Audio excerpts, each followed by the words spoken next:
అన్న. నమస్తే. మీరు ఎవరు, మీరు ఏం చేస్తారు, మీరు ఏం చెప్పదలుచుకున్నారు? నా పేరు RR Nagaraju, political analyst. Political analyst.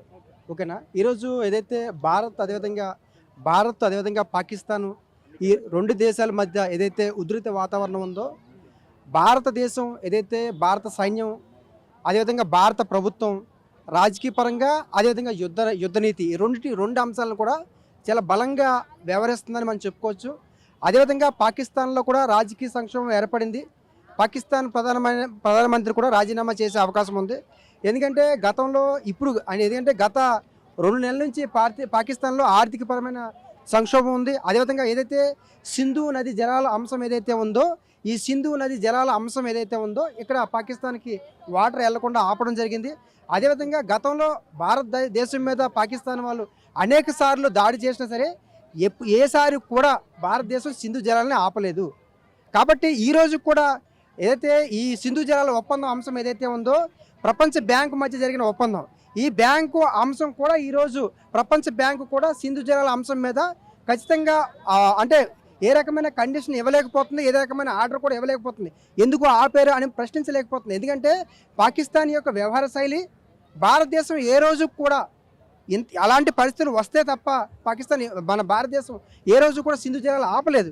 కాబట్టి ఈ ప్రపంచ బ్యాంక్ కూడా ఈ అంశం తెలుసు. కాబట్టి ఖచ్చితంగా సింధు జలాల అంశం ఏదైతే ఉందో ప్రపంచ బ్యాంక్ కూడా ఈరోజు మౌనంగా వ్యవహరించాల్సిన అవసరం ఉంది.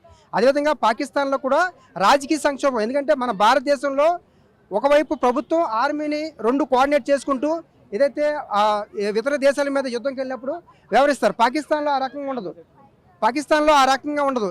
ఒకవైపు ఆర్మీ, అదేవిధంగా ఇంకోవైపు ఉగ్రవాద సంస్థలు ఆర్మీ 2 కలిసి అక్కడ ప్రభుత్వాన్ని శాసించడం జరుగుతాయి.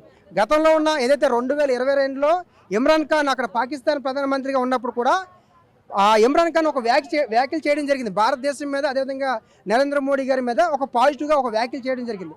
ఆ వ్యాఖ్యలు చేసిన తక్కువ సమయంలోనే ఈ ఉగ్రవాద సంస్థలు, అదేవిధంగా పాకిస్తాన్లో ఉన్న ఆర్మీ, అక్కడున్న ప్రభుత్వం మీద, అదేవిధంగా అక్కడున్న ఎవరైతే పార్లమెంట్ సభ్యులు ఉంటారో వాళ్ళ మీద ఒత్తిడి తీసుకొచ్చి 2022లో అవిశ్వాస తీర్మానం పెట్టి అక్కడ ఇమ్రాన్ ఖాన్ని తొలగించడం జరిగింది. ఈరోజు ఎవరైతే షరీఫ్ గారు ఉన్నారో ఈయన ఎక్కడం జరిగింది. ఇప్పుడు అదే ఇమ్రాన్ ఖాన్ వర్గం ఈరోజు బలంగా పాకిస్తాన్లో పోరాడుతుంది. ఎందుకంటే ఈ షరీఫ్ గారు వచ్చిన తర్వాత అక్కడ ఆ దేశానికి ఉపయోగం లేదు, అదేవిధంగా భారతదేశంతో కూడా సరిగ్గా వ్యవహరించడం లేదు అన్న ఏదైతే ఉందో ఆ విమర్శ ఉందో, ఖచ్చితంగా అక్కడ రాజకీయ సంక్షోభం ఏర్పడింది. ఒకవైపు ఆర్మీ ఒత్తిడి ఉంది, ఎవరైతే మనకి పాకిస్తాన్ ప్రధానమంత్రి షరీఫ్ గారు ఉన్నారో ఆర్మీ ఒత్తిడి ఉంది, ఉగ్రవాదుల ఒత్తిడి కూడా ఉంది. ఎందుకంటే ఉగ్రవాదులకు ఎప్పుడు కూడా యుద్ధం చేయమే వాళ్ళ కాన్సెప్ట్. అక్కడున్న ప్రభుత్వాన్ని శాసిస్తారు.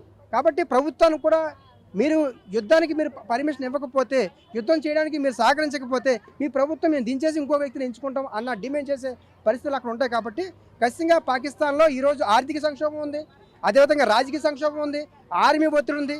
కాబట్టి ఖచ్చితంగా షరీఫ్ గారు ఎక్కిన తర్వాత ఆ పాకిస్తాన్ పరిస్థితి బాగాలేదు. అదేవిధంగా ఏదైతే మన దేశం పట్ల వ్యవహరించిన విధానం కావచ్చు, లేకపోతే ఆ దేశాన్ని కూడా రక్షించుకునే పరిస్థితిలో ఆయన లేరు. మొన్న ఏదైతే ఎయిర్ స్ట్రైక్ అంశం ఏదైతే జరిగిందో, స్వయంగా ప్రధానమంత్రి నివాస సమీపంలోనే బాంబ్ బ్లాస్టింగ్ జరిగింది పాకిస్తాన్. ఆ రోజు ఆయన దాక్కోవడం జరిగింది. కాబట్టి ఆ దేశానికి ఇది ఒక అవమానకరం. అదేవిధంగా ప్రధానమంత్రి ధైర్యంగా నిలబడాల్సిన ప్రధానమంత్రి ఆ రోజు ఆయన యొక్క అధికార నివాసాన్ని ఖాళీ చేసి వెళ్ళిపోవడం జరిగింది. కాబట్టి ఈ అన్ని అంశాలు కూడా, అదేవిధంగా పాకిస్తాన్ పార్లమెంట్లో కూడా అక్కడున్న ఎంపీలు ఏడుస్తూ చెప్పడం జరిగింది మా దేశ పరిస్థితి ఈ రకంగా ఉందని. అంటే అక్కడ ఆల్రెడీ రాజకీయపరమైన సంక్షోభం ఏర్పడిందని మనం చెప్పుకోవచ్చు. ఖచ్చితంగా షరీఫ్ గారు రాజీనామా చేసే పాకిస్తాన్ ప్రధానమంత్రి షరీఫ్ గారు రాజీనామా చేయాల్సిన అవసరం పరిస్థితులు ఏర్పడ్డాయి. ఖచ్చితంగా ఇప్పుడే కాకపోయినా సరే ఖచ్చితంగా ఆ ఒత్తిడి అయితే మాత్రం గత 15 రోజుల నుంచి ఉంది. కాబట్టి ఖచ్చితంగా పాకిస్తాన్లో రాజకీయ సంక్షోభం ఏర్పడింది, ఆర్థిక సంక్షోభం ఏర్పడింది. అదేవిధంగా నిన్న మనం గమనించేట్లయితే మాత్రం IMF ఇంటర్నేషనల్ మానిటరీ ఫండ్ సంస్థ ఏదైతే ఉందో అది 8,300 కోట్ల రూపాయలు పాకిస్తాన్కి శాంక్షన్ చేయడం జరిగింది. ఈరోజు MIM అసదుద్దీన్ ఓవైసీ గారు కూడా దాని మీద చెప్పారు. యుద్ధం జరిగిపోయిన తర్వాత ఆ దేశాలకు ఏదైనా నష్టం కలిగినప్పుడు ఖచ్చితంగా ఈ ప్రపంచ బ్యాంక్ కావచ్చు, ఇలాంటి IMF కావచ్చు ఇవ్వచ్చు. కానీ యుద్ధం జరగకముందే ఇలాంటి సమయంలో ఇవ్వడం వల్ల పాకిస్తాన్ ఖచ్చితంగా ఈ యొక్క ఆయుధాలు కొనుగోలు చేసుకునే అంశం మీదే ఉంటుంది. 8,300 కోట్లు కూడా ఆయుధాలు కొనడానికి ఉపయోగిస్తే తప్ప ఖచ్చితంగా ఆ దేశంలో నీటి కొరత లేకపోతే ఆహార కొరత ద్రవ్యలోప కొరత ఏదైతే ఉందో దాన్ని ఉపయోగించడానికి ఎట్టి పరిస్థితుల్లో పాకిస్తాన్ ఉపయోగించదు. కాబట్టి ఖచ్చితంగా ఈ అంశం మీద కూడా ఆల్రెడీ భారతదేశం ఖచ్చితంగా ఇంకా శాంక్షన్ అయిపోయింది, కానీ అమౌంట్ అనేది వాళ్ళ చేతికి వెళ్ళలేదు. కాబట్టి ఖచ్చితంగా ఈ విషయం మీద కూడా భారతదేశం ఏదైతే విదేశాంగ మనకు కావచ్చు లేకపోతే లక్ష్మణ్ సాఫ్ వీళ్ళందరూ కూడా బలంగా పోరాడుతున్నారు. ఇలాంటి ఏదైతే ఈ యుద్ధం జరుగుతున్న సమయంలో పాకిస్తాన్కి డబ్బు ఫండ్ ఇవ్వడం అనేది చాలా తప్పు. అదేవిధంగా పాకిస్తాన్ని ప్రపంచంలో ఎవరు నమ్మరు, కానీ అయినా 8,300 కోట్ల రూపాయలు శాంక్షన్ అవుతుంది అంటే ఖచ్చితంగా పాకిస్తాన్కి ఇంకో దేశం ఎవరో మద్దతు ఇచ్చే ఈ రకంగా ఫండ్ రిలీజ్ చేశారనేది ఒక రకమైన అంచనా వేస్తున్నారు. కాబట్టి పాకిస్తాన్ వ్యవహార శైలి ఏదైతే ఉందో ఈరోజు, అదేవిధంగా మొన్న జరిగిన ఐక్యరాజ్య సమితి మండల సమావేశంలో కూడా ఐక్యరాజ్య సమితి కూడా కీలకంగా వ్యవహరించింది.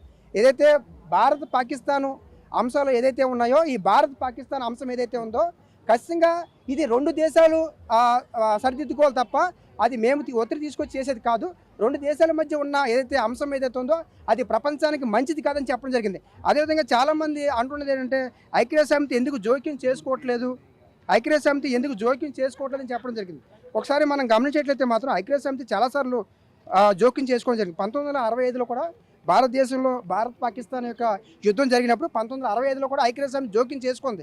అప్పుడు ఒక ఒప్పందం చేయడం జరిగింది. ఆగస్టులో అని ఒక ఒప్పందం చేశారు. ఈ ఒప్పందం ఏంటంటే ఇరు దేశాల మధ్య ఉన్న ఏదైతే అంశాలు ఉంటాయో వాళ్ళు గోప్యంగా అంటే బయటికి ప్రపంచం రాకుండా వాళ్ళిద్దరూ ఒప్పందం చేసుకొని ఆ సమస్యను పరిష్కరించుకునేలాగా ఆగస్టులో అనే ఒక ఒప్పందాన్ని 1965లో ఐక్యరాజ్య సమితి 2 దేశాల మధ్య ఇచ్చింది. ఆ తర్వాత ఏదైతే పాకిస్తాన్ వ్యవహారశైలి ఏంటో ఈరోజు ఒప్పందం చేసుకున్నా మళ్ళీ రేపు పొద్దున మామూలే. కాబట్టి పాకిస్తాన్ వ్యవహారశైలి అది ఆ రకంగా ఉంటుంది. కాబట్టి తర్వాత 1999లో కూడా మనకి ఏదైతే కార్గిల్ యుద్ధం వచ్చింది, కార్గిల్ యుద్ధంలో కూడా ఐక్యరాజ్య సమితి జోక్యం చేసుకోలేదు. జోక్యం చేసుకోలేదు, కేవలం సూచించడం మాత్రం జరిగింది. కాబట్టి ఖచ్చితంగా ఐక్యరాజ్య సమితికి కూడా తెలుసు పాకిస్తాన్ వ్యవహారశైలి ఏదైనా ఉంటుంది. ఇప్పుడు పెద్ద మనుషులు ఒప్పందం చేసినా పెద్ద మనుషులు ఏమైనా సూచించినా సరే వాటికి అనుగుణంగా పాకిస్తాన్ వ్యవహరించదు. కాబట్టి ఖచ్చితంగా ఈ పెద్ద మనుషులు ప్రపంచానికి ఈరోజు పాకిస్తాన్ వ్యవహారశైలి అందరికీ తెలుసు. కాబట్టి ఖచ్చితంగా ఏదైతే ఐక్యరాజ్య సమితి కావచ్చు లేకపోతే ప్రపంచ దేశాలన్నీ కూడా ఈరోజు పాకిస్తాన్ వ్యవహారశైలిని వ్యతిరేకిస్తున్నారు.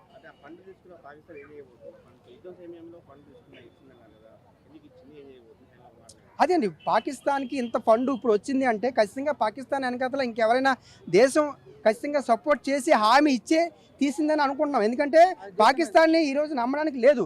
పాకిస్తాన్ని మనమే కాదు ప్రపంచ దేశాలు నమ్మట్లేదు. ఎందుకంటే గత 10 సంవత్సరాల నుంచి పాకిస్తాన్ వ్యవహరిస్తున్న వ్యవసాయాలు ఏదైతే ఉందో ప్రపంచ సంబంధించిన అనేక ప్లాట్ఫామ్లో పాకిస్తాన్ కోసం చెప్పడం జరిగింది. కాబట్టి పాకిస్తాన్ పూర్తిగా ఈ ఫండ్ ఏదైతే వచ్చిందో ఖచ్చితంగా ఇది యుద్ధాల కోసం యుద్ధ సామాగ్రి కోసమే ఉపయోగిస్తే తప్ప ఖచ్చితంగా ఆ దేశం కోసమో ఆర్థిక పరిస్థితుల కోసమో వస్తుందని చెప్పి మేము అనుకోవట్లేదు. అదేవిధంగా ప్రపంచ దేశాలు కూడా అలా అనుకోవట్లేదు.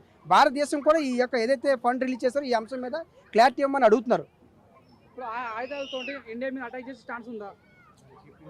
అది నేను అంటుంది. ఇప్పుడు ప్రపంచంలోనే మొట్టమొదటి మనకి ఏదైతే సింధు ఏదైతే అంశం ఉందో ఆ ప్రపంచంలోనే ఏదైతే యుద్ధ అంశాల మీద ఏదైతే సైనిక బలం ఉంటుందో ఆ సైనిక బలం ఉన్న దేశాల్లో పాకిస్తాన్ 12వ స్థానంలో ఉంది, భారత్ 5వ స్థానంలో ఉంది.